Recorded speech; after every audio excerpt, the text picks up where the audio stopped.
اعوذ باللہ من الشیطان الرجیم بسم اللہ الرحمن الرحیم۔ نبی پاک صلی اللہ تعالیٰ علیہ وسلم کی مکی زندگی کا چھٹا سال تھا۔ 5 سال گزر گئے تھے۔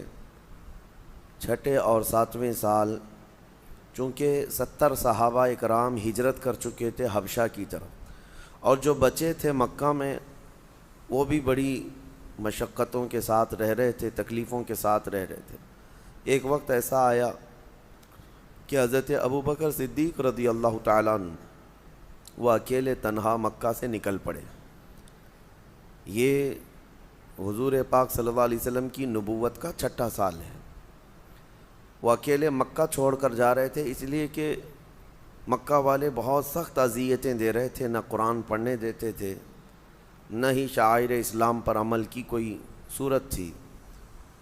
تو جب مکہ سے باہر نکل کر جا رہے تھے تو ایک بہت بڑا پہلوان، نامی گرامی، ابن دغنہ اس کا نام تھا، اس نے دیکھا، پوچھا ابوبکر کہاں جا رہے ہو؟ کہا کہ میں مکہ چھوڑ کر جا رہا ہوں اور کسی اور جگہ آباد ہو جاؤں گا۔ اس نے کہا تم جیسا آدمی اگر مکہ میں نہ رہے تو پھر کس کو رہنے کا حق ہے؟ تم سب سے شریف آدمی ہو مکہ کے، ہم سب آپ کا احترام کرتے ہیں۔ اس نے کہا کہ آپ واپس مکہ چلیں، میں آپ کو اپنی پناہ میں رکھتا ہوں، میں امان دیتا ہوں۔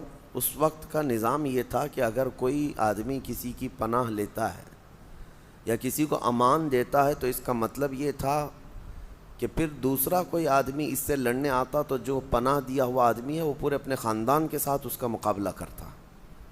تو یہ مکہ کا رواج تھا۔ تو ابن دغنہ چونکہ بہت ہی مشہور آدمی تھا اور پہلوان بھی تھا، اس نے امان دیا اور کہا واپس چلو۔ حضرت ابوبکر صدیق واپس آئے تو مکہ والوں نے پوچھا کہ ان کو کیوں لے آئے؟ ان کے قرآن پڑھنے سے فتنہ ہو رہا ہے، ہمارے گھر والے بچے اور سب لوگ جو ہے ان کی طرف مائل ہو جاتے ہیں۔ تو ابن دغنہ سے سارے مکہ والوں نے کہا اب تو نے ان کو پناہ دی ہے تو ٹھیک ہے، بس ان کو اتنی بات کہہ دے کہ یہ اگر قرآن پڑھنا ہے تو آہستہ آواز میں اپنا پڑھ لیں۔ حضرت ابوبکر صدیق سے اس نے کہا کہ سب کچھ معاملات صحیح رہیں گے، آپ جب اپنا قرآن پڑھیں تو آہستہ سے پڑھ لیں۔ حضرت ابوبکر صدیق رضی اللہ تعالیٰ عنہ اپنے گھر کے باہر بالا خانے میں یا نیچے بیٹھتے، اور جب تلاوت شروع کرتے تو تلاوت ہوتے ہوتے آواز بڑھ جاتی تھی، اور جیسے ہی آپ کی آواز بڑھتی آس پاس کے سب لوگ جمع ہو جاتے تھے وہ میٹھا کلام سننے کے لیے۔ اس میں جاذبیت ایسی تھی، کھچاؤ تھا قرآن کی آیات میں، جو سنتا تھا کھڑا ہو جاتا تھا۔ پھر بھیڑ لگنے لگ گئی حضرت ابوبکر صدیق کی تلاوت پر، مکہ والوں نے بڑا پریشان کیا۔ پھر حضرت ابوبکر صدیق کے متعلق ابن دغنہ سے آ کر شکایت کی کہ پھر یہ وہی کام کر رہے ہیں۔